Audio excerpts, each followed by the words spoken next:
Call this meeting to order. Can we take roll? Colonel Evans, Here.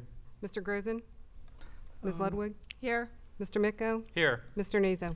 Here. Mr. Grosen will be here a bit late. He's at his daughter's play, and he will be here shortly after. Let's all stand for the pledge.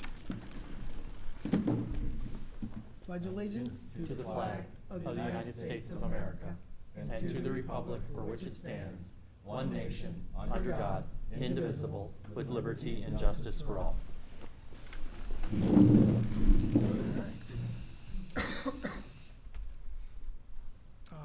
With that, we'll go over our district goals.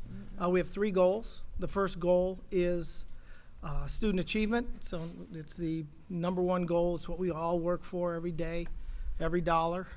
So we work hard at that. The second goal is financial prudence, and we work really hard at that as well. And we try to maximize every tax dollar that we receive, and we do the best that we can. We meet and talk, and George isn't here today, but we're recovered. roll call So, on what's that? Carol. I know Carol. I know Carol's name. But we work real hard on financial prudence to make sure that we squeeze every dollar out and maximize the value we get from it. And then the third goal is community engagement, and we enlist the help of the community to help us on a lot of items. We did that just last night on the when the Finance Council committee met, and we got some really good help there and some good insight from some very financially prudent and intelligent community members who helped us out quite a bit. So with that, we'll move on to recognition. Cameron? We don't have any recognition, Mr. Naso. That's not on my calendar. But before we proceed, we do need to appoint Carol as treasurer pro tem. I'm working off a draft agenda, so it's not on there. Can I have a motion? So moved. Duke Second. made the motion. Jane made the second. Any discussion? Nope. Can you take the vote? Colonel Evans, Yes. Ms. Ludwig, Yes. George Grozen, Mr. Micko, Yes. Mr. Nazo. Yes. Okay. And we have to do that because George Agnasu, our treasurer, isn't here tonight, and we're required to appoint a treasurer pro temp, and Carol's here to do that job, so thank you very much. With that, we move on to recognition. We don't have any recognition tonight, so moving on to the superintendent's report, I'd like to ask Scott Maloney, member of the Board Facility Development Committee, to come up to update the board and the community on the 30-year plan. Scott? Thank you. It's a pleasure to be here tonight to represent the Facilities Committee and give you guys an update on the 30-year plan. It's been a couple years, I guess, since they last presented that, but as you're all aware, this committee's been in place, I believe, since back when the bond issue was passed, so about 6 years now, following closely as all those improvement projects were taking place, and up to today, where they're now thinking out into the future and getting information to the board so you can make decisions about where you want to go from here. Where do I point that? There we go. So we're here this evening to give you an update.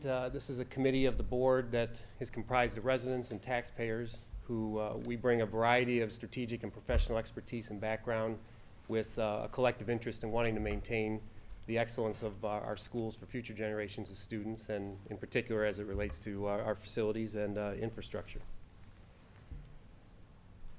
So we have been charged with analyzing and reporting to you our steady progress on the 30-year plan, recognizing what our long-term needs are to factor those into the plan, and evaluating options to achieve goals. You've mentioned some of the goals at a high level at the beginning of the meeting, but to reiterate, student academic, art, and athletics, community purposes and use of our buildings beyond what just our students are using those for, integration with the city recreation program. I think a lot of people in the community are aware that very often on weekends or evenings you'll see a variety of sports, basketball, volleyball, those kinds of things happening in all the school district buildings. And then of course, coming forward to propose methods to accomplish these objectives. So the current status, in large part due to that passage of the bond issue a number of years back, we now sit with a renovated high school that was completed in 2016, the new middle school that was completed in 2016. The board office moved to Zellers at that time, a renovated preschool a couple years earlier in 2014. We're now down to 5 elementary buildings in service as a result of closing Allen in 2010, Zellers in 2015 being converted to the board office, and closing Drake in 2016. So again, as I've mentioned, that bond issue was passed back in 2012. We've thanked the community many, many times for their faith in the district to do that. And that $81 million has been stretched to do a lot of things, even beyond what was originally earmarked. Even to this day, we're still using some of those funds because of the fiscal prudence and able to leverage that into a variety of projects that you'll be hearing about a little later from Mr. Breckner when I get done with the update. He'll fill you in on some of the things that were done just this summer before the start of school.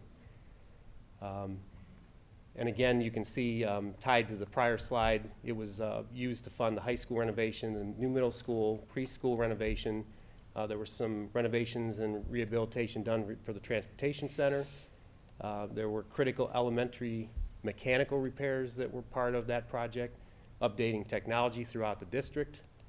And more recently this summer, you'll hear more about, we've been able to secure entries at all the elementary buildings in this day and age where everybody's looking for more awareness around security and protecting our kids. And we were also able to do a lot of work with parking lot and sidewalk renovations this summer. So, you know, our goal has been to deliver on the voter promise. All the projects were done under budget. They were done on time.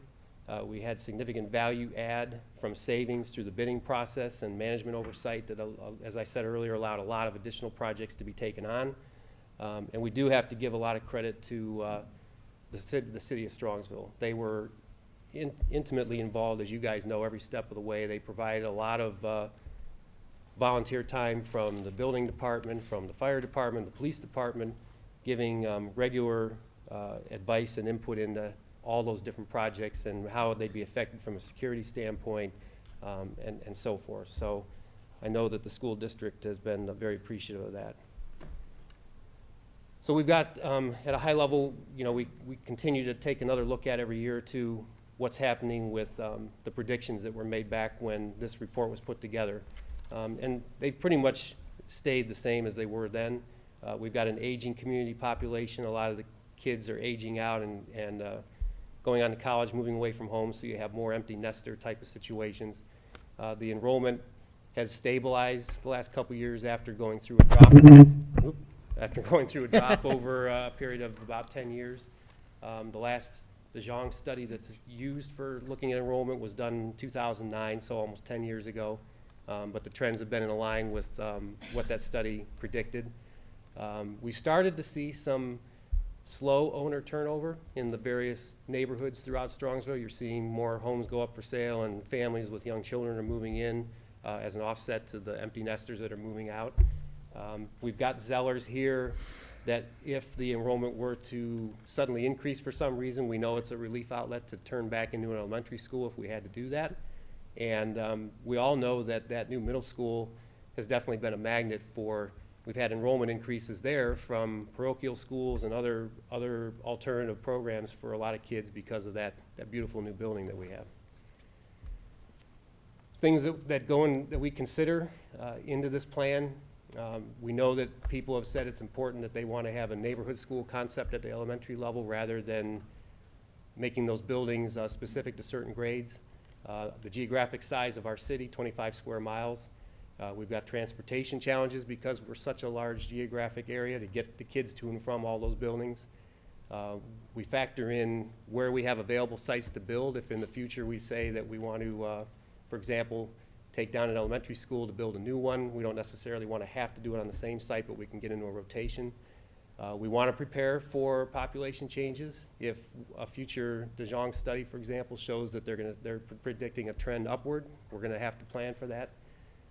We want to factor in as much community use as we can, because these are, the whole district is funded, of course, by taxpayer dollars. They want to get their value. And we all know that good schools translate into high home values or maintaining good home values.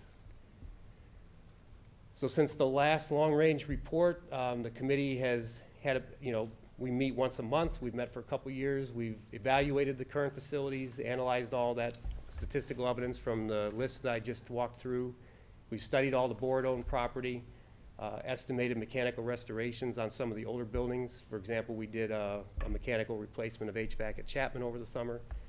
We've assessed where we've got deficiencies that need attention in the long term, reviewed our options for facilities over the next 30 years, looked at other school districts to see what they've done, and consulted with city leaders along the way.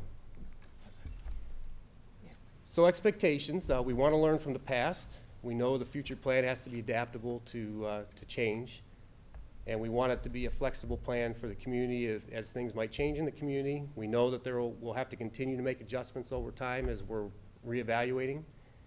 We'll always have to be accountable to the voters, obviously, and we will regularly review that plan and make updates as things change. And we know that communication is critical, so we always want to keep that line of communication open with the board and other personnel in the district and the community.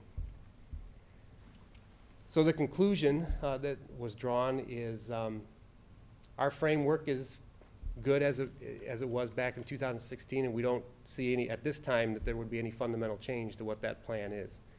We've got one high school that's been renovated. We have a single middle school now, a single preschool, 5 elementary buildings. We've got one in each quadrant of the community and one located centrally in town, so we feel that's a good distribution to cover getting all the kids to school. And as I've kind of as much said, sound familiar? So this mirrors the conclusion reached by the Bond Issue Planning Committee back in 2012. And they proposed the high school renovation, the new middle school as a phase 1 plan. And kind of a commentary here, this is the same kind of planning that we've seen over the course of decades.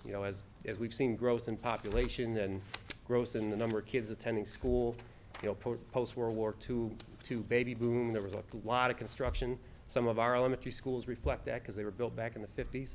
So there are things that happen over the course of time, and we want to make sure we're prepared if another trend emerges here in Strongsville. So just a high-level summary of the current elementary buildings and the date that they were built. You've got Muraski was built in 1956 with an addition in 2005. That's the elementary in the middle of the community. Whitney was built in 1962, Sarrar 1965, Chapman in 71, and Kinsner, the most recent, in 1998. And then Zellers, of course, being the board office, was in 66. So a good number of the construction was done in late 50s and mid 60s. So again, we were able to leverage that bond issue money to do a lot of things beyond just the new middle school and the big renovation project at the high school. We stretched that money to be able to add secured entry to all the buildings, the elementary schools included. We've been able to make heating and cooling system repairs, roof repairs, electrical system upgrades in some of the buildings, sidewalk, parking lot repairs, I've already mentioned, window and door repairs. So a lot of infrastructure enhancement and replacement came with those bond funds.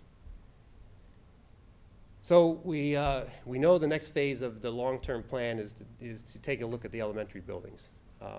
And we've got options. We can repair and renovate the existing buildings, but as we've already shown, they now average over 50 years old. There are functional deficiencies with those buildings that you can improve. They are what they are based on how the building was originally built. There is a cost to maintain or attain state standards similar to new. If we were to go in and do any type of major renovation, you've got to hit certain thresholds that we know will cost a lot of money, in some cases almost as much as it would to tear down and build new. And the other acknowledgement is that we know that for that kind of money to do potential replacements of elementaries, we'd be looking at another bond issue at some point in the future when the board might decide that was appropriate. Under the next section, to repair, renovate, replace functional buildings that meet future needs, improved safety and technology, best return for investment, and a bond issue would be necessary to fund. I think what we're getting at there is that if we went the route of saying we want to do replace versus renovate, that's what would happen. The fact that it's saying renovate as well as replace, Kinsner would be one where we would do some renovation, but it's new enough that we're not recommending that that one would be replaced, obviously. So to summarize that, the solutions, with Kinsner being built in '98, there are some things that would need to be renovated in that building as another decade, let's say, goes by. And there are some systems, infrastructure, HVAC, mechanicals, and so forth that would need to be replaced as they hit the end of their life. But nothing beyond that for that building. With Moraski, the original part of it was built in the front part of that building was built in 1956, so the recommendation is to keep that location for that elementary, but take off the front of the building that was built back in the 50s and replace that with a newer section to attach to the addition that was built in 2005. And then with the other three elementaries, Chapman, Sarrar, and Whitney, the recommendation would be to replace those three because of their age and because of what they were designed to do back at that time, which is a lot different from where we are today. The repairs to bring those buildings, as I've said earlier, up to the current state standards would be many millions of dollars per building, and the committee felt that that's not in the best long-term investment of the community because you're still looking at overall a 50 to 60-year-old building as far as the envelope and the infrastructure. And the other idea is that if it works out this way, that if a bond issue were passed with sufficient funds, that you do all three at the same time, you design them all exactly the same so that there are cost savings that are leveraged from having a building in each of the three locations that all have the similar footprint, similar materials. Over the long term, to do maintenance, you're dealing with all the same mechanicals and infrastructure, so there would be benefit from that as well. So this is a map just showing the location of the different buildings in the district. There are stars, as you can see, in each of the four corners that represent the elementaries, and the star in the middle for Moraski. There's a circle just a little bit above that that represents the middle school on Pearl, and then a little bit farther down the triangle is the current location of the high school. So for future steps, we do think that it's probably time to do another De Jong population study since it's been almost 10 years. The board will have to consider bond options for the work that we feel over the long term is going to be necessary with the elementaries. There is a benefit, as we know from having done this before, you are able to get some matching funds from the state when you do pursue a bond issue. The idea, as we've said, would be to build 3 new elementary buildings, replace the front end of Moraski from the 1950s original part of the building, and do some renovations to Kinsner to get that in good shape for the next 20, 30 years. There'd be some evaluation to determine where those new buildings might be located. They'd be close by to where they are today, but the district does own other parcels that are in the vicinity of where those 3 elementaries currently sit, so there are options to potentially go to a different site. And in some cases, there's enough land you could build a new building on the same site, but that's something that would have to be, the alternatives would have to be weighed for that. Additional considerations, the people on this committee, we do recognize this is certainly aggressive. I mean, on the heels of the last bond issue to deal with the middle school and the high school and the preschool and so forth. It's another case where we're coming forward to ask voters to step up with a commitment to address now the elementaries for the next 30 to 50 years. But we feel that it's an important plan that is needed for the future of the community and for the future of the kids and to maintain our property values. So we'll see how all this evolves, but that's where the committee ended up after all of our study over the last couple of years. In terms of the cost to maintain, this is another area that we've looked at beyond the maintenance or replacement of buildings. We've concluded that at the current level, the permanent improvement funds that come in on an annual basis at $800,000 a year probably need to be increased. That's not enough funding when you look at a schedule of things that have a natural life, whether it be roofing or pavement or HVAC or those things that every 15, 20, 25 years are going to have to be replaced across all those buildings. We know historically that that hasn't kept pace. So the recommendation is that the board consider a future additional small permanent improvement levy that would be added to the existing one to determine what that appropriate level of annual funding is to keep pace with all the maintenance so that we keep those buildings in great shape for many years to come.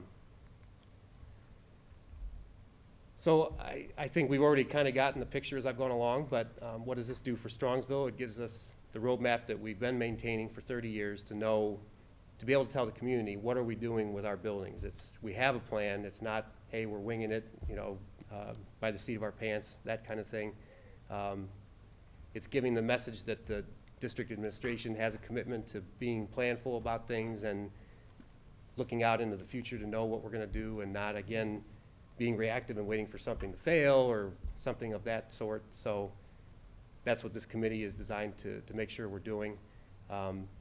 If we do get down the path of building new buildings, we know that the design of those buildings, and I think it's evident with the middle school, people have gone through there and seen what that looks like and how that serves the needs of the kids for education, how much different new elementary schools could look compared to what they see now with the 50-plus-year-old buildings.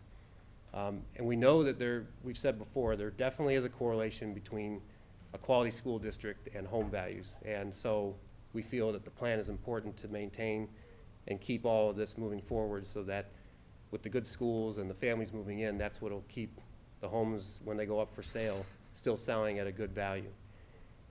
And we know that, you know, facilities and infrastructure is a strong foundation for optimal neighborhood schools and a good quality program and meeting our ever-evolving needs as technology changes and the way children are taught keeps changing. Those future buildings will be designed to meet those needs. So this is a starting point for the board, of course. We've done our part, which was to make sure we maintain that 30-year plan and be routinely evaluating that and coming to you periodically with an update. So we want to make sure that we've met that commitment to come to you every year to 2 years and give you that update. And we know that you'll take it from here to evaluate the alternatives and maintain that line of communication with the community that we know they're looking for. And that's really, in summary, what we wanted to present to you folks tonight. And this is the current makeup of our committee. Thank you, Scott. I mean, you guys, that was an excellent update. It's, we really appreciate, I mean, the facilities committee was set up, like you said, after the bond issue passed because, you know, this board feels that money goes where it's welcome and stays where it's treated well. And we wanted to make sure that we used, that every dollar from that bond issue was properly used. And we thought at the time, who better than taxpayers and subject matter experts like yourselves, people with experience in a broad range of different areas that we could really benefit from your help. And I know the meetings are every couple of months. Every month you guys get together, and you know, George sits in on that committee. He's not here right now, so otherwise I'm sure he'd be speaking. But you guys have done some. Couldn't hear the presentation tonight, but he knew what was in there. He knew what was in there because you guys worked through it. But we really appreciate it. I mean, it's our commitment to make sure that every dollar that we get is treated well. And who better to make those decisions than the committee of taxpayers who are actually paying the bills, right? So, I mean, it's really important to us that you guys, you keep going through this thing. The city's going through the same thing with its master plan process, and we'll integrate these two to make sure that they're all cohesive and everything matches. But we really appreciate you going through it, and your recommendations are spot on, I think.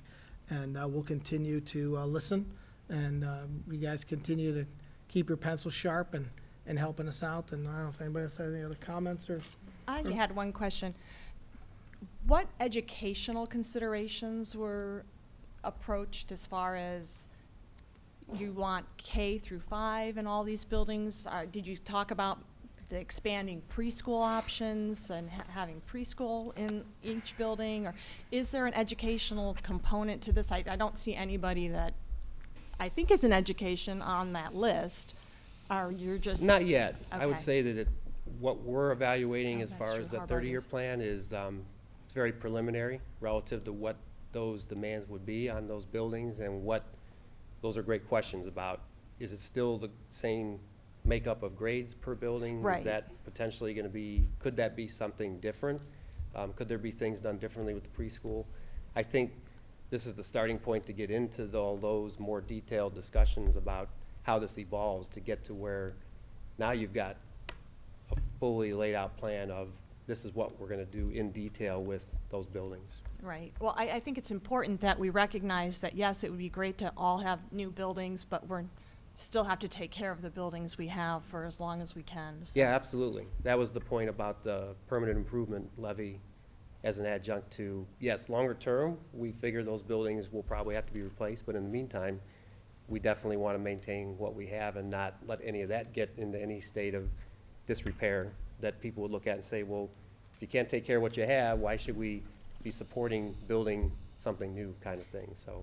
And lastly, if people want to become a part of this committee, is that something other people can join? Or Yeah, we extended, I think it was back in January was the last time we came to you with a presentation, and we mentioned then, and it's still the case now, I think we're a couple members short. There are a couple open seats, and we've, The meetings are open to the public.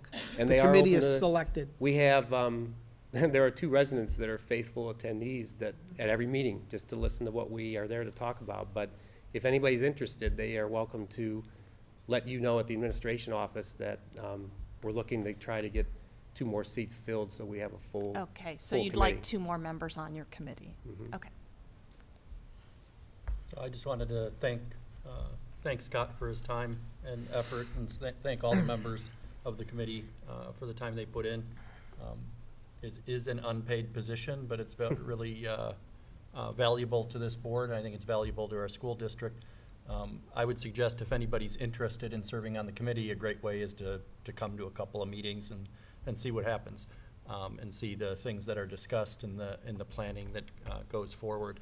And then for future consideration, the 2 suggestions I have is piggybacking on Jane's comment. Preschool is a growing issue, and it would be important for us to make sure that the committee recognizes that, so that I would hope the administration, I know the administration will be providing you information on where those trends are going, but we already don't have enough room at our preschool. Yeah, I think I So saw a story recently that some of that program is now in one of the elementaries. Correct. Because of overflow. Right, so incorporating I see as they best join we us. can, how do we Every time. plan for preschool continuing to grow and what we see is gonna happen. And in addition to that, on the same plane, I see full-day kindergarten is gonna continue to grow and continue to be an issue. And I would wanna make sure that the Facilities Development Committee incorporates that, because I think getting a new De Jong study makes a lot of sense, to see if those trends are gonna continue. But in addition to the trends, in addition to just the population in general, do we need additional space to accommodate preschool and to accommodate full-day kindergarten? Because eventually, full-day kindergarten is gonna be a requirement. Thanks. That's a great Thanks, point. Scott. Yep. Thank you. Appreciate it. Thank you. And I did want to mention, I think you were aware, but we thought Mr. Breckner would come up and give you guys a quick update on all the things that were completed over the summer. If this is the right time or you want to do it at a different point on your agenda, but we wanted to make sure he would get the opportunity to do that. Thank you. Thank you, Scott. Absolutely not. He stole a lot of my thunder in that presentation, but It's a good presentation. to your point, Mrs. Ludwig, we are always endeavoring to make sure that our facilities are maintaining a high standard. When I read this list, you'll see it's all for the elementaries. So we're not looking to abandon what we have because we have students there and they deserve the best that we can offer as well. So we're using a lot of this remaining bond issue money for that. The big one that people have noticed is that the asphalt has been repaired and redone at Chapman, Whitney, Muraski, Kinsner, and Sarrar. I know people have appreciated that. The Kinsner wall, which is the retaining wall by the chiller plant, was replaced. It had been undermined and was actually causing a hazard. Some of the bricks were starting to come loose to the point where we were worried about the kids outside playing. So that was completely destroyed, redug. and reinforced, and now it's a concrete wall there rather than stone. That will last a long time over there. Also, some drainage issues were addressed at Maraski and Whitney. There was some water that was pulling too close to the structure, and we were having some complaints with water also pulling and going into neighboring yards. So we were able to change some of the drainage and have that accomplished so that now it drains into basins and then goes out with the storm lines and is not a hazard any longer for either the neighbors or ourselves. The HVAC was done at Chapman, as we've talked many meetings. Chapman was an all-electric building, which was a drain on our utilities. A gas line was run free of charge from Columbia Gas to that building, and then HVAC, a brand-new HVAC 2 units were installed there. All new VAVs, which are the room units, were all installed, and that project was completed this summer. Also, although they weren't completed necessarily in the summer, but they are recent enough that I'm going to include them in the summer projects. We have 2 walkways now at Kinsner, one in the back of the property. We were having, with the opening of some streets towards the east side of that area, Kinsner, we were having a lot of students walking up and actually having to walk in the driveway. And so what we did is we added a sidewalk back there, and then also in the front, going towards Waterford, there was a peat gravel walkway that during the winter with the freezing and thawing was a trip hazard and people were complaining, so we turned that into a concrete walkway as well. Another concrete walkway that was added, or sidewalk, was Maraski from the building all the way out to the main road, 82, on the east side. The concrete sidewalk that was there had been completely undermined and was more grass than concrete.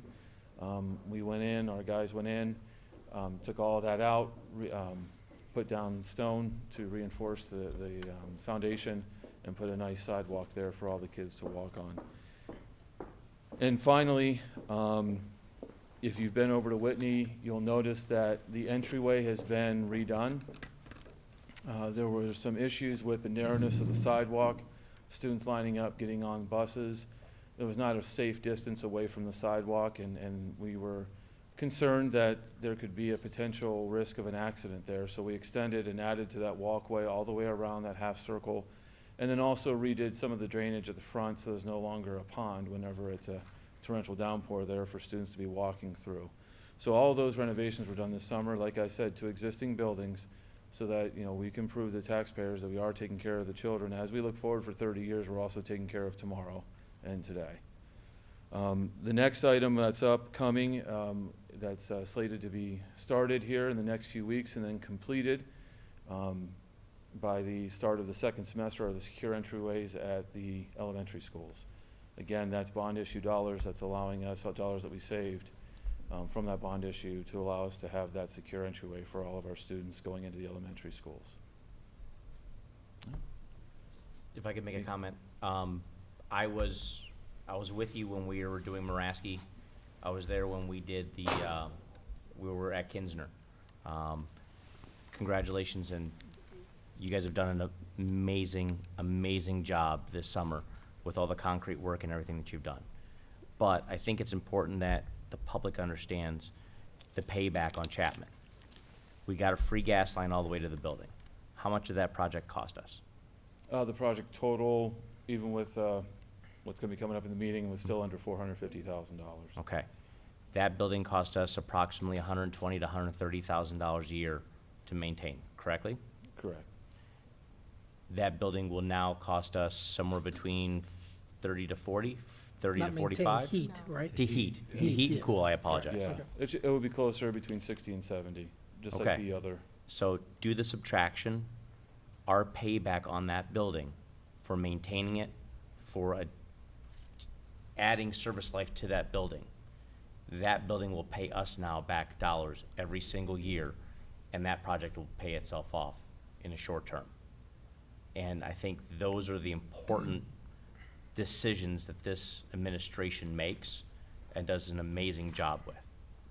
You guys have done a phenomenal job of not just going to those buildings, maintaining those buildings, helping those kids with sidewalks and pea gravel and redoing the driveways and doing the parking lots.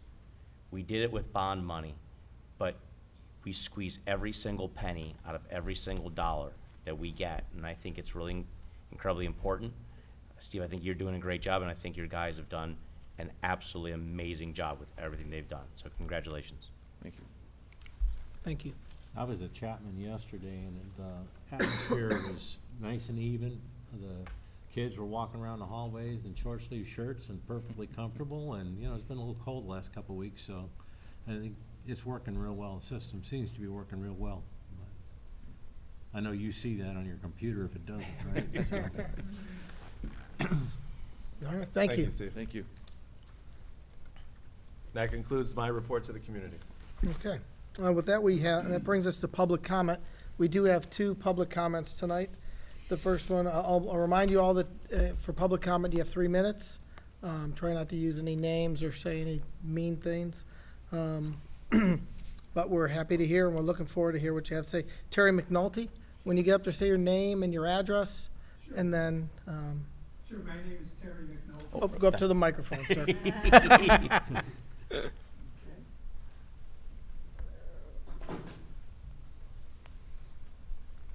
Yeah, my name is Terry McNulty. I reside at 17066 Brittany Place. My wife and I are empty nesters who, rather than moving out of Strongsville, moved into Strongsville. And so that your vision report there, we're changing it a little bit, countering it. However, I enjoyed that report, and I see that it sounds like in order to continue the excellence in our schools and with their development plan, that we need increases. We're going to be needing some increases. And I saw that, and I found out today that it's really nice to know that the city and the school board have really cooperated and are working together in order to, you know, maintain the excellent school system that I know that we have in Strongsville. But then that comes to, I got my absentee ballots, and I received this in the mail, and it sounds like there is a counterproductive force that is acting against what we would like to achieve in Strongsville. And my question is, because it is voting time, and you guys are more familiar with our state representatives, but it seems to me that our state representatives have voted to cut. If this is accurate, because you never know. 100% accurate. This is accurate. They have voted to cut $8.6 million in annual funding. Yes. Well, that can't be a plan. Is that a strategic plan to help our residents in Strongsville? And I just wondered, is the board okay with the representation No. that we are getting? No, we speak up against it every. Thank God. All right, because then if you are against it, and it appears as though the representation that we are getting is counterproductive to all the goals that These that were you want. single line it's, item vetoes from Governor Kasich, for the most part. I mean, we put these out there. They are some of our representatives, like Mr. Dolan, who's done a fantastic job of trying to get some things done for us.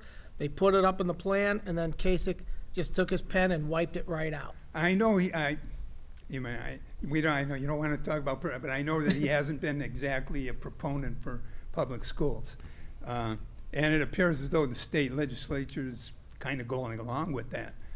That's why I was wondering, as a voter, should I be making sure that we don't have that same kind of representatives in the state again? I just was wondering if you, if you're Mr. okay Kasich with if Mr. Kasich was running, there wouldn't be a vote on this board right here voting for him. So, Is but that he's right? not. So, Okay. Okay, well then this is accurate though. The state of Ohio Yes, it is is. really putting it to us. I guess they probably still believe that public schools, and it doesn't matter which party, you usually hear them say the failing public schools, which is really a crock, Yes. you know, and I can tell by Strongsville, Bracksville, I mean, Rocky River, Bay Village, we're all I think we're failing no- the state of Ohio, unbelievable. All right, so that's my my 3 minutes are almost up, but then the other one is that we have a levy, this levy that is coming up, and my concern is, I noticed in the funding program that we still have pay-to-play, the middle school and the high school have pay-to-play. If this levy were to pass, because that's extra money, whether it's a tax or a fee, it's still money coming out of our residents' pocket. Would that include eliminating pay-to-play? Would there be some benefit to the sports program? Because I kind of follow Strongsville's football program, and hopefully they're going to make the playoffs. But would that include, could we, is that addressed in this levy, or will there still be? It's really not addressed in the levy. I don't think we have any intention of removing the pay-to-play. We think that there's a incremental cost for athletics, and we try to keep it nominal. I think we're lower than most other communities. We try to keep it low, but we still think that, like any other, like if you're playing club soccer, if you're playing SFL, if you're playing any other, any other league that you're playing, some of them are very large fees. Ours, we try to keep it small, but we try to cover the incidental, some of the nominal costs that are associated with, tape or trainers or different things like that. It doesn't cover Cameron, you can probably speak better to what it covers, but. Richard was gonna say something. So the original purpose of it was the last time the school district was in a financial strait, pay to participate was implemented to recoup the money from the supplemental contracts for the coaches. Okay. So that was the guide when it was originally implemented. The Right. amounts were reduced over time, so there is no longer a one-to-one match as far as that's concerned. This board, when we voted, we feel it's important that the parents shoulder some of the burden Okay. to balance the burden of the taxpayer. But they're taxpayers too, yeah. Yes, they are, but at the end of the day, speaking for myself as an individual board member, I think there's a reasonableness that the taxpayer and the parents have a partnership. And the taxpayer is providing funds for the sports programs. And the parents who are choosing to have their students participate are providing funds. We have other fees and other funds that are collected for the arts, that are collected for the music programs, et cetera. But it strikes a balance between the Okay. taxpayer who says, I should only pay for education. I shouldn't pay for soccer. Right, I just didn't notice that in the band. Yeah, no, it's not For addressed in- band and all that, I didn't notice that they paid fees. But it Yes, did it- seem like it was more aimed at the sports. Pay to participate is Program. strictly for athletics, but there are But other not the fees for the others. other programs. Okay, and then the other question too, now this one, this is another true statement, and obviously that the Strongsville City Schools will lose $400,000 annually due to the tax exempt status being awarded to the Cleveland Clinic. Now, I Yes. do go to the Cleveland Clinic right there in South Park, but it appeared, I looked at the sports program here, and I think it was like 200,000, it's a little over 200,000 for the sports program that they're paying fees on. That would cover 2 years Yes, Yeah. absolutely. if we were able to, And- but I and- understand Cleveland Clinic probably needs the money Oh, more yeah. than, I'd more look- than our students who are, I looked at their 990. to They made excel. $2 billion last year, I think. Pardon? I think they made $2 billion last year, and in profit. It's not good profit. for- It's good for excess them. earnings. Yeah. all right, I So- don't want to be too critical of them because I still go there. That's okay. Yeah. Thank you very much. Thank you very much for your time. Appreciate it. Sir, thank you very much. Thank you. And I appreciate that. Our next speaker is Chris Miller. When you go up, could you please state your name and address? Mr. McNulty used up some of your 3 minutes, so, no, Okay, just kidding. I'll try to be brief. My name is Chris No, it's- Miller. I reside at 11860 Ridgecliff Circle. Been a Strongsville resident now for 15 years. And sir, thank you for supporting the football team.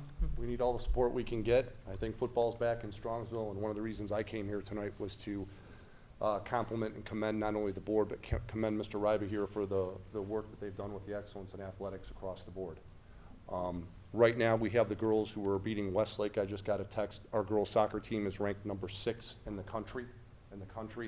Our volleyball team right now is 21-1, I do believe, and we are on the verge of making the playoffs with a little help, hopefully from Cleveland Heights, and a loss, we will be in the playoffs. But I know a lot of the data with regards to education and the fine arts and stuff is stuff that is legitimate data that you can see. And a lot of times with regards to sports, you can't necessarily see that in a win-loss column. To commend Mr. Ryba and the board and what they've managed to do through excellence in athletics, right now what's been going on is there's been a new culture that's been established with regards to different sports in Strongsville and as a whole. We have a new athletic director coming in here in January that was recruited heavily. We're very proud of that, and I just wanted to stop by to tell everybody that right now, if you see in the stands on Friday nights with regards to the kids in the student section and cheering and the overall mentality now of the kids in Strongsville, I think sports are back and sports are stronger than ever. I think it's something that we've missed for a number of years, and I think it's taken not only the board but also to the administration to do this from top to bottom. There's cultures being built from the youth football program, which I'm very familiar with, all the way with a synergy with a high school coach, and now with the youth basketball program that we just developed, along with the high school basketball coach on both the girls and the boys side. So I really think there's some good things that are not only established right now, but coming, and a lot of times I think these people up here, it's all about academics and fine arts, but I think sometimes they deserve an accommodation for what they've been doing with the sports. I myself work with them, find them very easy to work with, very accommodating, and I think it's great to be in the community. So I just wanted to say thank you. Thank you. So, Thank you, Chris. Thank you, Mr. Miller. There's a couple jocks around. Excellent. Okay, well, thank you very much. With that, we'll move on to the approval of minutes. We have the August 16th, September 6th, and September 20th minutes to approve. Can I have a motion? So moved. Thank you for the first, George. Can I have a second? Second. Thank you, Duke, for the second. Any discussion? We've all reviewed them. Carol, can we take?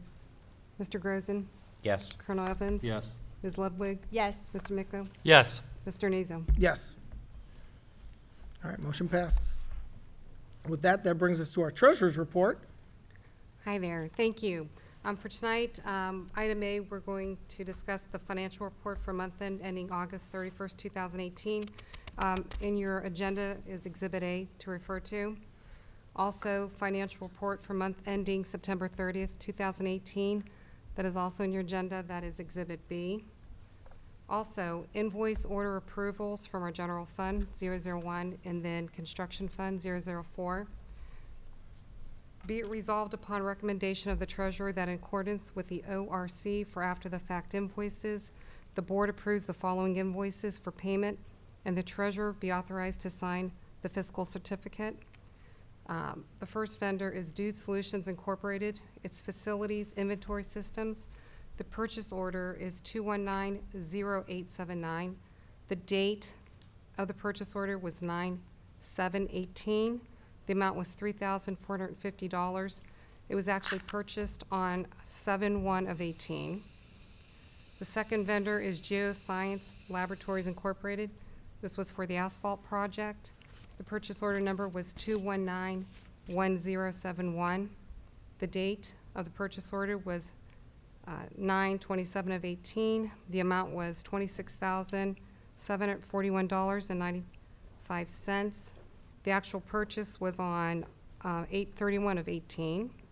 And then the last vendor is SBC, which is Solutions Behavioral Consulting. It's for behavioral intervention services. The purchase order number is 2183190. The date of the purchase order was 9/20/18. The amount was $3,722.50. It was actually purchased on 8/2/18.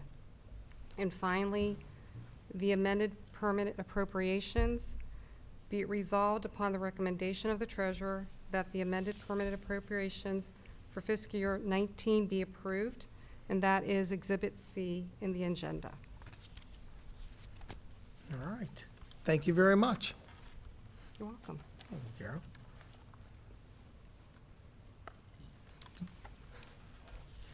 All right. Our official treasurer just showed up, so he's gonna stay in the stands, though we've upgraded to Carol. Superintendent's report, you want timely information? Thank you, Mr. Nase. So, a few updates. I've been communicating with our parents and community about, as we just heard from Terry, about Issue 8, our upcoming operations levy. And I just wanted to make sure everybody is aware that we do have a lot of good information on our website. You can go to our website, strongnet.org. And Scott, if you want to show a picture of the screen, folks at home could follow along. But if you scroll down to shortcuts, you can see Issue 8 is right there. But if you just type in strongnet.org/Issue 8, it will come up as well. And as you can see, we've got a variety of information here. We've got 6 videos that are up to share a variety of information. There's tax calculators. So as we talk about the Strongsville reappraisal, what is that going to cost you as a homeowner? The Issue 8, what is that going to cost you? You could click on calculators, type in your home value, type in your address, and get that exact information because it's different for every resident in the city. So we encourage our residents to take the opportunity to look at how the reappraisal and the levy will impact their tax bill directly. We've got some frequently asked questions there. So we encourage our community to go there. If you're on social media, we're posting updates on Facebook and Twitter daily, sharing some of the videos, sharing some of the updates. But with that, I wanted to take a little time at this board meeting. As we've sent some of this information out, we get questions back. And so one of the questions we recently got was with regard to the ballot language. Some of our folks are getting their absentee ballots or they're seeing the ballot language. And so we're getting some questions. And so what I would like the community and the board to understand is there was a law last year. There was a law that was going through that was looking to change how ballot language needed to be phrased for school district issues on the ballots. Our variety of organizations shared our concerns with that. But the law passed, and that has caused some confusion. So if you look at this next slide, you can see I've highlighted in blue what's exactly causing confusion. It's this verbiage in the ballot language that says which amounts, the operation levy, which amounts to 79 cents for each $100 of valuation. So as you know, in our communications and our levy literature, we share that a homeowner is going to pay $23 a month per $100,000 of valuation. So if you take a look at this, and we've said that, and if you take a look at this and you do the math, which some of our folks have done, that's why they've asked questions, that 79 cents at $100 valuation, if you do the math times to get it to $100,000, it comes out to $65.83. So the question to me is, Cameron, you said it was going to be $23. What's the difference? Well, the difference is, and what's eliminated from ballot language now, is that we only pay 35% of our valuation in taxes. So as you do the math, what we also have to take into consideration is even though the ballot language is written in this manner, we only pay 35% of that valuation. So if you take $65.83 times 35%, gets you down to that $23 a month. So we encourage, we'll have a video up tomorrow kind of going through this to share via social media so people are aware. So we want to make sure our voters are not confused when they see that ballot language. We only pay 35%. Taxes are calculated and paid at 35% of your valuation. So that figure of $23 a month, that is exactly what our taxpayers will pay on a monthly basis based on Issue 8. So I want to share that update. Any questions from the board on that? Nope. The math is tricky. I had to get it on a piece, I'm a CPA, and I had to Yeah. set it down on a piece of paper and go through it a number of times, but the difference is the value, a couple of different things. The 35% is important. It also, you have to note that that's an annual number, the 79 cents, and the number we're talking is a monthly number. Correct. So there's a couple of different calculations you have to do in there to get, but it comes out exactly to what we said, and I validated it. And so as I shared on that website, if you want to go back to that website, there's a calculator put in the value of your house, and it'll give you that monthly rate, it'll give you that annual rate, and you can see exactly the impact Issue 8 will have, and the needs the funds will have for preserving and protecting opportunities, textbooks, and technology and student safety for our school district moving forward. I put my home into the calculator and my taxes go down, so, I think that'd Oh, be the case. shut up. Yeah, exactly. You know, And that's how it works, right? Remember, we Yeah. talked about last time House Bill 920, and we shared that chart. Some folks, based on your valuation and when you purchased your house and the timing of that, some taxes will go up. They will not go up equal to the valuation. So as we've talked about, if your house value goes up 15%, our projections are you're going to pay about 6.5% more. If your valuation goes up about 9%, you'll pay about 1% more. If your valuation goes up less than 9%, you're going to pay, like you, Mr. Naso, less in taxes. So the way the law works is we can't collect more on voted millage. So if some people's taxes are going to go up, others have to go down to offset the cost. So moving on to just some updates of what's happening in the next few weeks around the school district. We do have, if you remember last year, our middle school wellness team came and presented their vision for wellness at the middle school. They have planned their first event, collaborated with a lot of variety of community organizations. So it's a free event for family and friends in Strongsville or beyond at the middle school, 10:30 a.m. to 1:30 p.m., Saturday, October 20th. We encourage everybody in the community to come check it out. There'll be a lot of great activities and resources to look at wellness in our community. Also, moving on the 24th, it is concert season. I know we had orchestra the other night. We had our Last first night. orchestra concert last night. We've got our high school fall choral concert coming up on Wednesday, the 24th. Middle school will have their orchestra concert on the 25th. And as always, Jenny and Dan and the entire SPA team plan a great event. I think it's our third year now. Third year of Greet and Treat. It's going to be at the middle school, 6 to 7:30. Everybody's welcome. Come dressed up. Come get some candy. Come see all the great organizations that support. And it's a family-friendly trick or treat for our Strongsville residents and their kids. Jenny, anything you want to add about that? I just want to add that this year we added a best contest, or best costume contest. So our vendors will be giving out a button courtesy of Makerspace. We've created these buttons, and our kids will get best costume awards. excellent. And I do believe our Director of Curriculum and Director of Technology have costumes picked out, ready to go. So we're excited to see that. And the best table. The last thing is just a reminder, we do have 2 early release days each year. That means we release students 1 hour earlier than the normal dismissal time, and that will be, the first one will be next Friday, October 26th. Principals will be putting information in their newsletters. I'll be doing a voice shot call to all of the parents Thursday night to remind them, but all students will be dismissed an hour early on Friday the 26th. And with that, Mr. Naso, that concludes my timely information. Any Okay. questions on that from the board? Nope. All right, with that, we'll move on to our department reports, and we'll bring up Steve Bruckner, Director of Operations with the Business Service Report. Steve? Good evening again. A few items on here for business services. The first 2 are change orders, just to finalize some of the work that I mentioned previously that was done over the summer. The first one is a change order for the district asphalt project.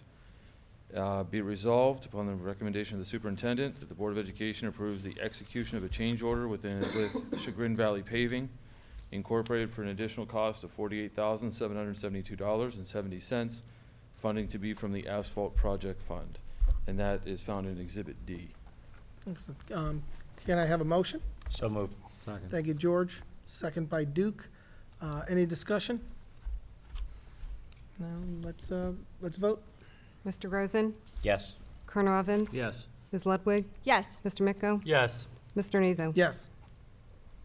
The second item is a change order for the Chapman HVAC project. Be resolved upon the recommendation of the superintendent that the Board of Education approves the execution of a change order with Gardner for an additional cost of $7,690, funding to be from the Chapman HVAC Fund. Can I have a motion? So moved. Second. First by George, second by Duke. Any discussion? I just wanted to quickly comment that it's amazing how well we've stretched the bond dollars, that the the plans that were presented to the community when we originally went to the taxpayer for those bond dollars and what we felt we could deliver, we have gone well beyond that. We are still doing capital improvements with those bond dollars. Some of it's due to good fiscal prudence and hard work. We're experiencing it, Polaris and the other school districts around us are experiencing it. We got really lucky. When we built that middle school and when we renovated the high school, the district was in the driver's seat. There were not a lot of public works projects. There were a lot of hungry contractors, and we got real lucky and stretched those dollars.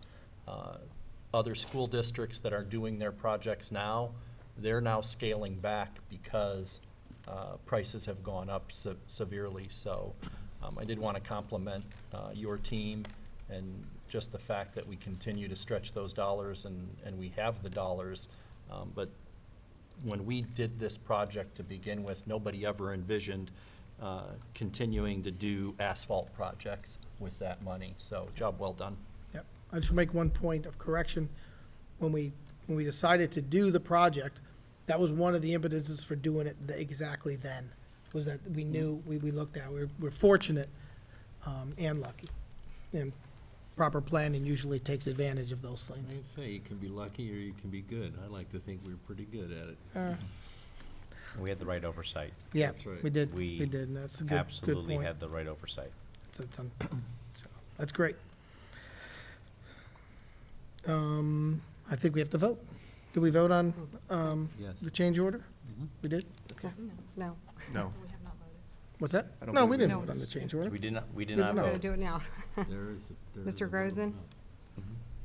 Mr. Grozen? Yes. Colonel Evans? Yes. Ms. Lowood? Yes.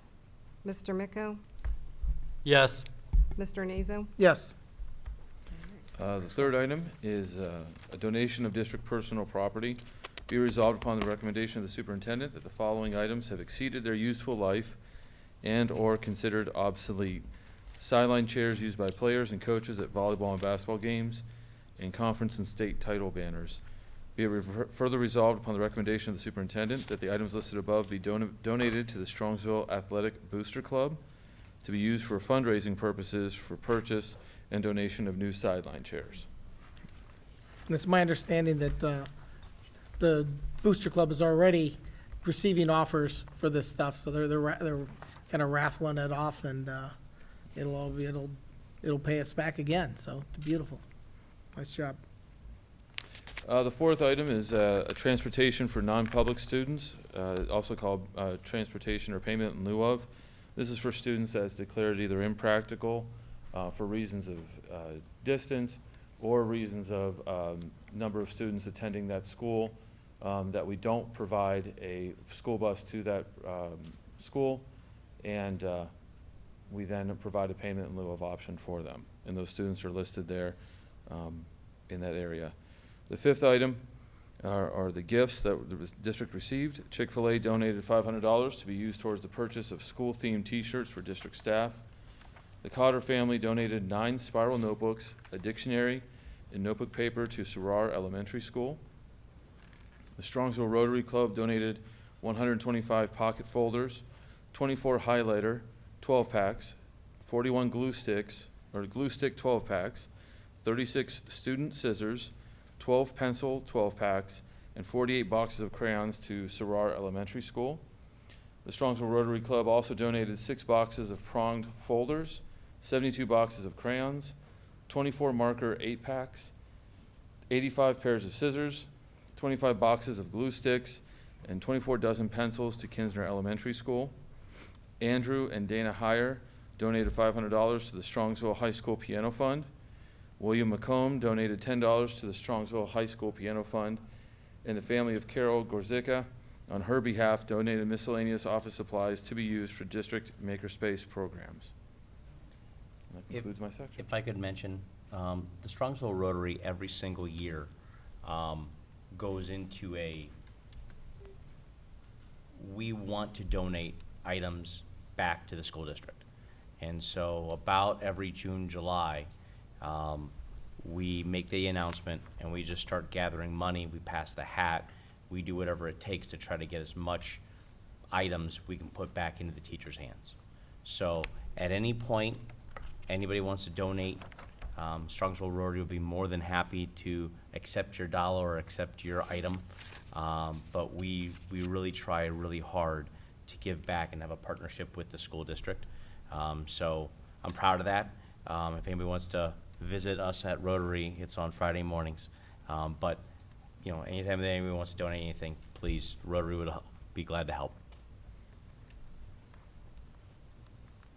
Thank you.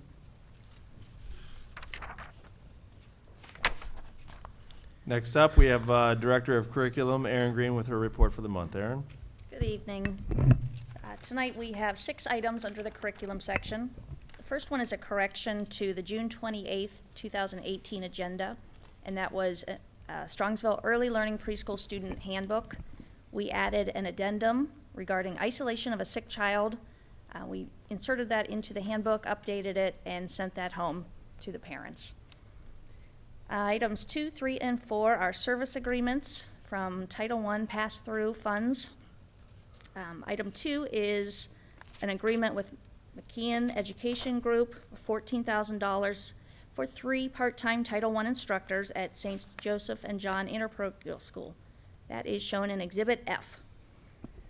Another contract or service agreement is item 3, again with McKeon Education Group, $1,342.80 for 1 part-time Title I instructor at Al Yasan School.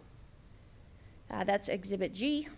And number 4 is Exhibit H, another service agreement. This one is with PSI Affiliates for $4,028.12 for 1 part-time Title I instructor at St. Albert the Great School. Item 5, we have a placement of a speech-language pathologist, student teacher placement, assigned to Strongsville Middle School from October 19th, 2018 to December 15th, 2018. And this is a student from the University of Akron. And the last item tonight for your consideration, we have an overnight trip for the high school varsity hockey team headed to Columbus, Ohio, November 23rd through the 25th of 2018. Transportation provided by parents and the expenses paid by the students and the Strongsville Hockey Parent Association. Thank you. Sure. Thank you, Erin. Under Student Services, we do have one item. Be resolved the recommendation that we enter into agreement with the Monarch School for special education-related services for the placement of students with disabilities for the 18-19 school year in the amount of $79,500 as detailed in Exhibit I. Any questions on Student Services? Finally, we have Assistant Superintendent Jenny Pelko with the Human Resource Report. Thank you, Mr. Ryba. Under Human Resources, I have the following items for your consideration. Under E1, we have the retirement of a certificated staff member, effective May 31st, 2019. Under E2, appointments for non-certificated staff, we have the appointment of an administrative substitute. Continuing under E2, appointments for certificated substitutes and appointments for non-certificated substitutes. We have appointments for certificated supplemental contracts and appointments for non-certificated supplemental contracts. Mr. Naso, I do need to make one change from the floor. I apologize for the inconvenience. But under E2 for certificated supplemental contract for Adam Kletzer, his title should be Assistant Wrestling Coach, SHS. And under the appointments for non-certificated supplemental contracts, Timothy Orlowski should read Head Wrestling Coach, SMS. Under E2? Under E2, correct. Okay. So one change under certificated supplemental, Assistant Wrestling Coach, SHS for Adam, and Head Wrestling Coach, SMS for Tim Orlowski. So when was that change made? That was just made a couple days ago, Okay. so. Yeah, so Mr. Kletzer will be assisting Coach Pasillo at the high school I didn't. and also is continuing to help at the middle school level. Okay. Yeah. Continuing under E2, appointments for certificated tutors. Under E3, changes in hours for non-certificated staff. Under E4, changes in salaries for certificated staff. Under E5, changes in status for non-certificated staff. Under E6, continuing contract recommendations for non-certificated staff. Under E7, one disability retirement for non-certificated. Under E8, non-certificated unpaid medical leaves. And under E9, certificated medical leave and non-certificated medical leaves. And under E10, volunteer chaperone. And that concludes my report, unless you have questions for me. I want to read that email first. Okay.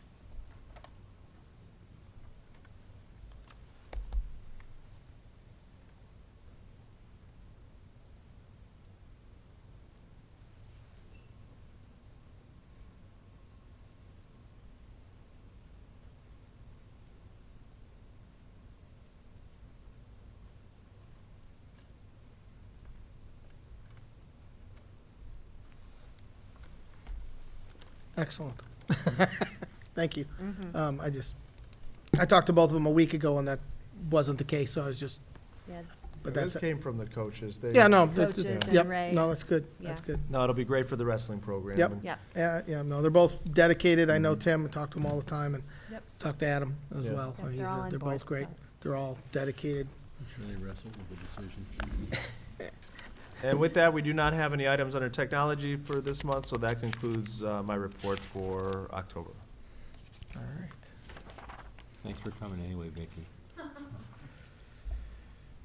That's what the consent calendar, those are, there's changes for Polaris. 11E2. Hold on a second. I just gotta note these, because when we do the consent calendar, 11E2 and both under 11E2, perfect, okay.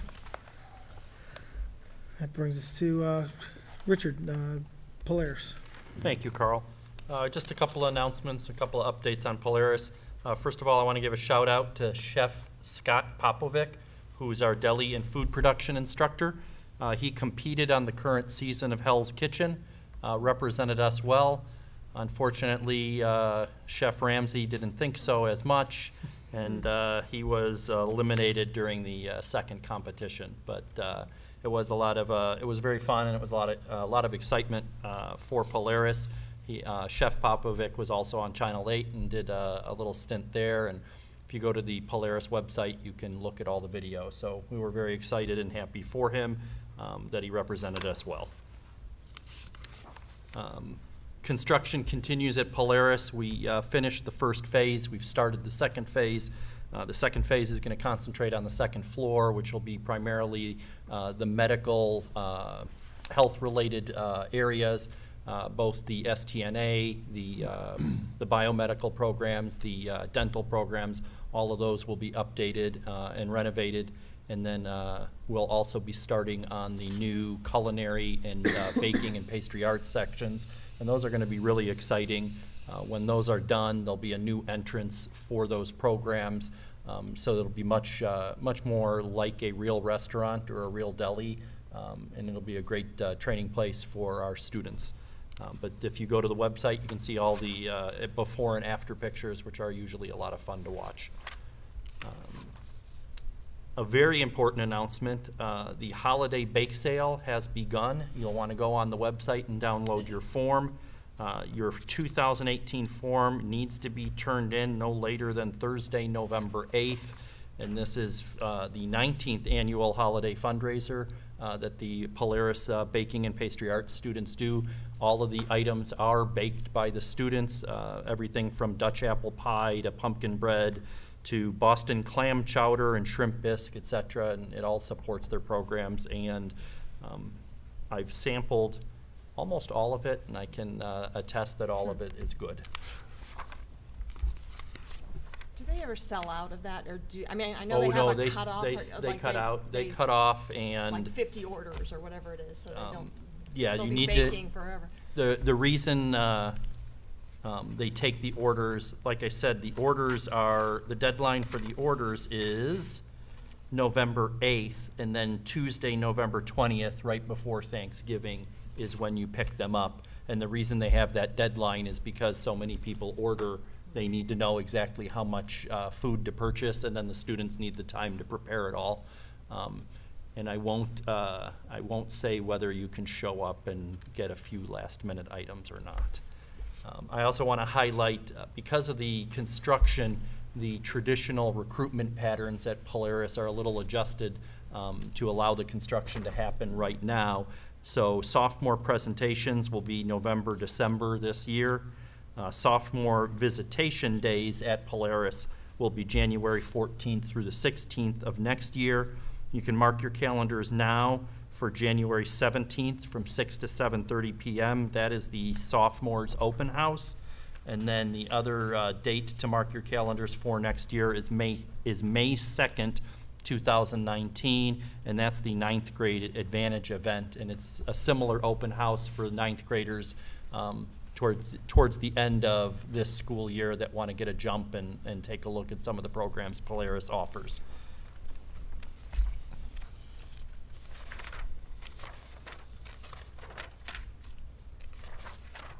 And that completes my Polaris report.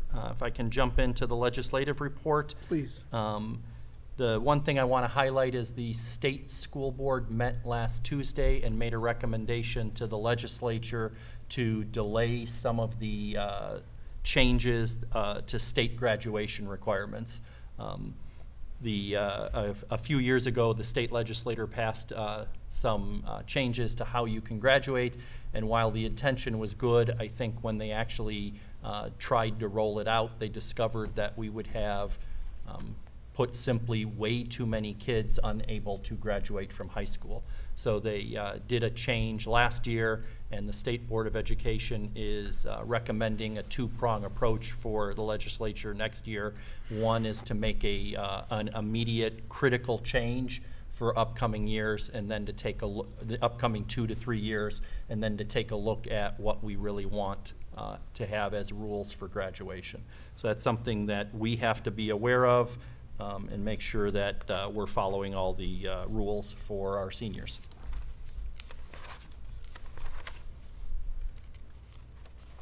And then the last part of my legislative update is more just some general information. I know it's repeated a lot of different places, but November 6th is Election Day. It is a school day off for our students, so there will be no students in our school buildings. It is a professional development day for all the teachers and administrative staff, and all staff have professional development on that day. But our schools, Betsy Kinsner, Whitney Elementary, Sarrar, Chapman, the admin office, the Strongsville Community Library, our early learning preschool, our middle school, along with the Old Town Hall and the senior centers are all voting locations this year. And Election Day is November 6th from 6:30 a.m. to 7:30 p.m. So please make sure to take your time and exercise your right to vote, whether you do it by absentee or on Election Day. That concludes my report. Good job, Richard. Thank you. Jane, City Council? All right, thank you, Mr. Naso. At the City Council meeting on Monday, some things of note were the Business Expo is back again on November 1st at the Rec Center, and that's where they have up to 100 of our businesses setting up booths and telling the community about what they do. So if you have an opportunity to stop up at the Rec Center, that's from 5 to 7:30 p.m. And the Christmas lighting is taking place November 18th out in the Commons at 5:30, and I believe there'll be a visit from Santa as well. And most notably, the City Council had a resolution to support the passage of the levy. So they all voted to support the levy as well, and we hope, as Richard just explained, that everyone take that opportunity to go out and vote. So that concludes my City Council report. Thank you. You want to move on to student achievement? Yes, we can go on to student achievement. Or Let's see. council, Or whichever. I didn't. George can talk about PTA if he, because I Okay. know he attended the meeting. Yeah. Yeah, and I left early. Thank you. So just to go over again, October 29th is the greet and treat. Our next Rockin' at the Rec is going to be November 9th, and November 21st to the 23rd is Thanksgiving break. Our next PTA meeting is on the 1st, and I'm going to need a sub for that day. I will not be able to make it. After our school board meeting, I have to drive to Sarnia, Canada for a hockey tournament the next morning. So What date, what's that date? that's the 1st.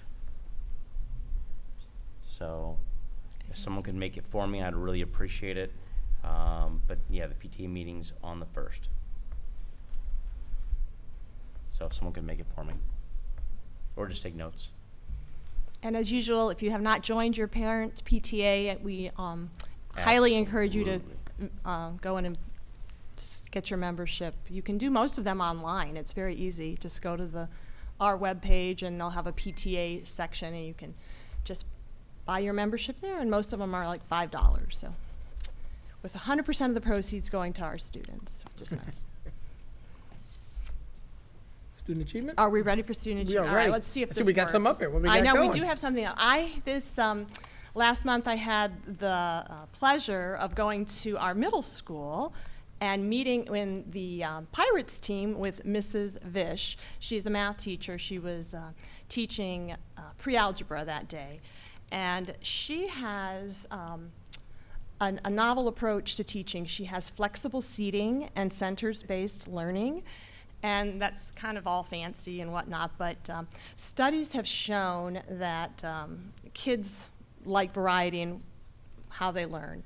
So she starts her class with a common problem that everybody sits as usual in their desks, and they solve the problem, and then they break out into groups.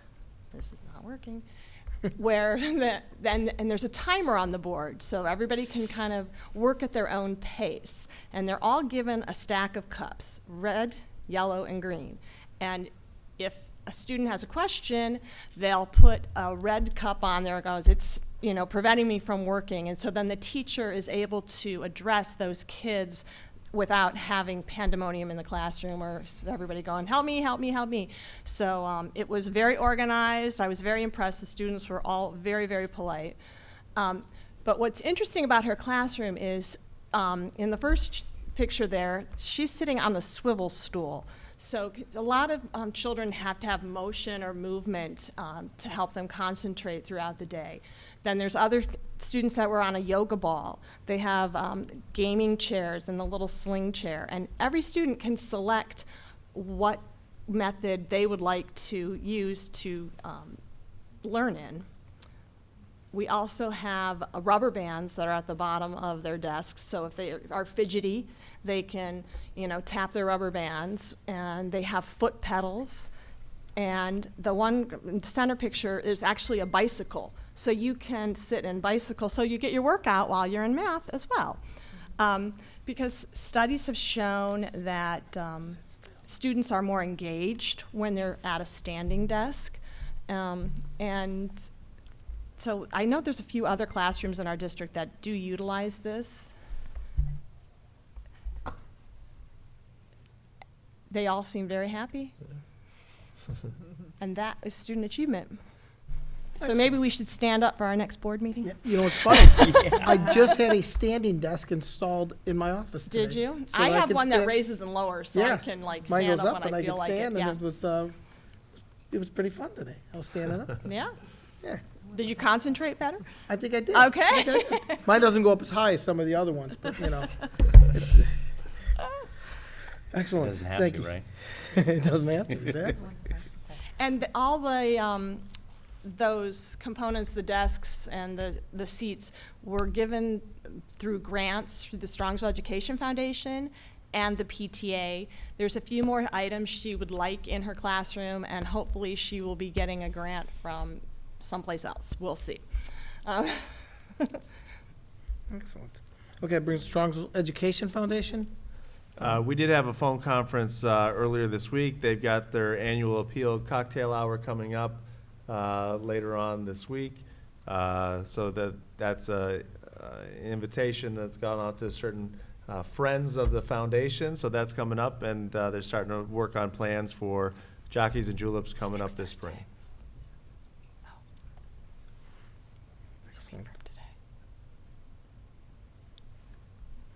Okay. Finance Committee, we had one last night. Yes, we did, and I'd like to thank all of the local business leaders that attended.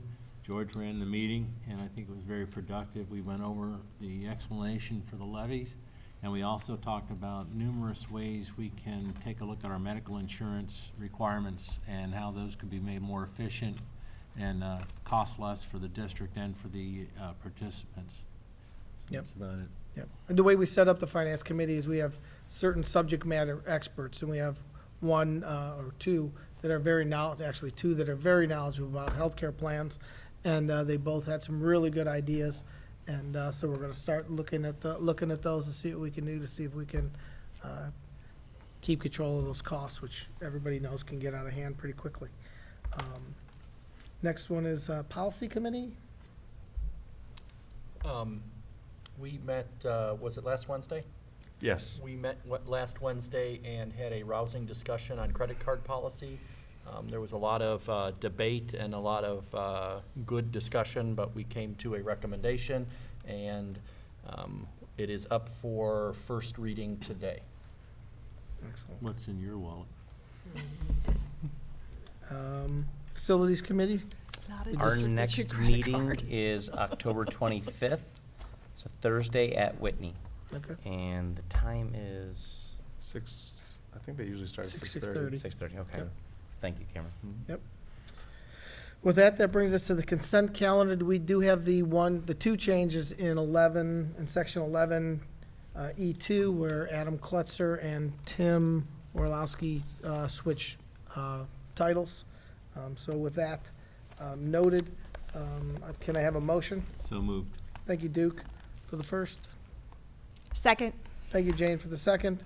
Any discussion of any items? Carol, can you take roll?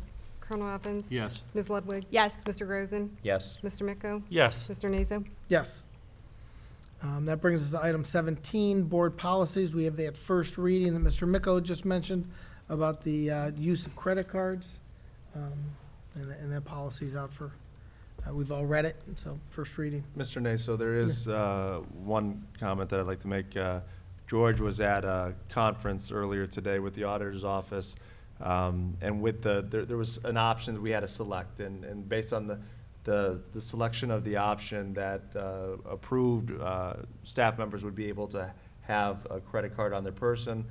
That we learned from the auditor's office that the district has to establish and name a compliance officer. So we do have to tweak the policy and add that addition. George will be updating that and sharing that with the board in his update tomorrow. But just so you know, everything will remain the same as the policy is there, with the additional checkbox of we now have to have a compliance officer.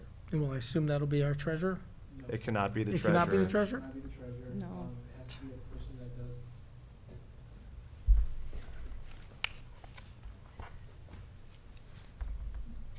So it cannot be me, it cannot be the treasurer, it has to be a person that is not a user of a credit card.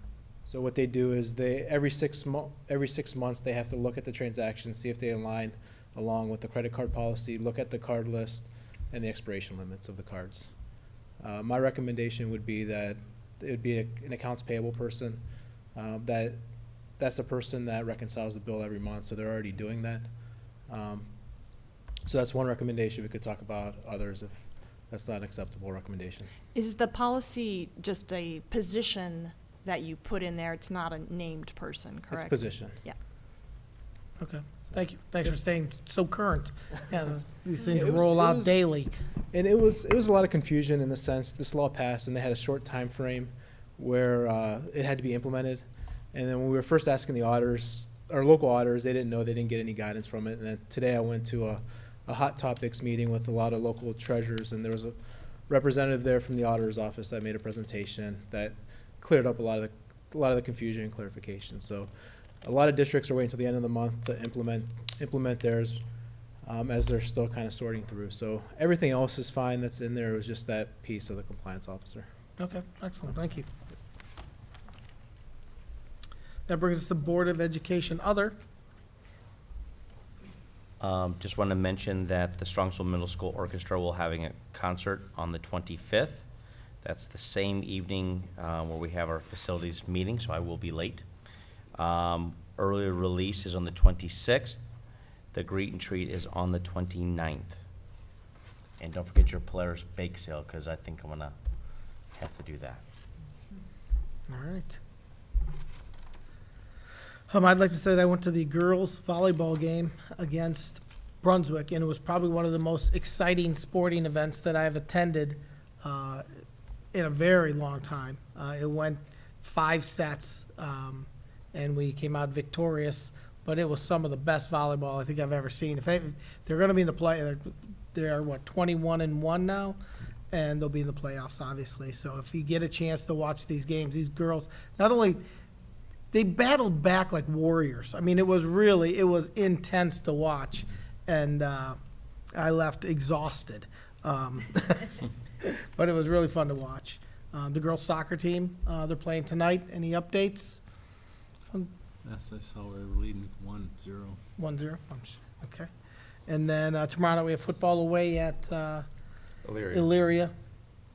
It was a lot to do. If you're, for very little cost, you can have a great deal of fun watching these teams. So jump on board and catch them. They're fun. Any other?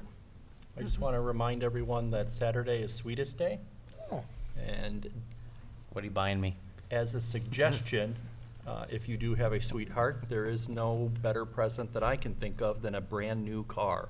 And so car raffle tickets are still available, because October 26th at the football game, we will be drawing the winner.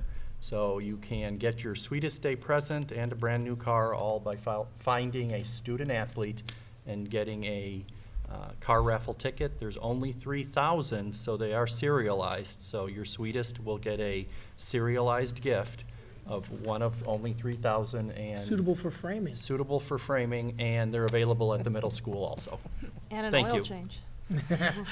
Yeah, The drawing's at the last home football game, right? Yeah, it'll be, Next week? October 26th. October 26th. halftime.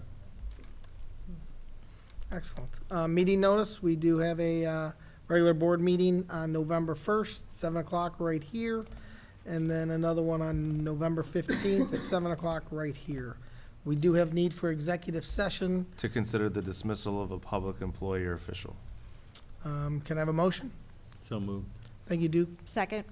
Thank you, Jane, for the second. Any discussion? Can I have a vote? Colonel Evans? Yes. Ms. Lepwood? Yes. Mr. Grozen? Yes. Mr. Micko? Yes. Mr. Nazo? Yes. We'll enter in at 8:40. We won't have any business after. Thank you very much. One final note. Go Mustangs.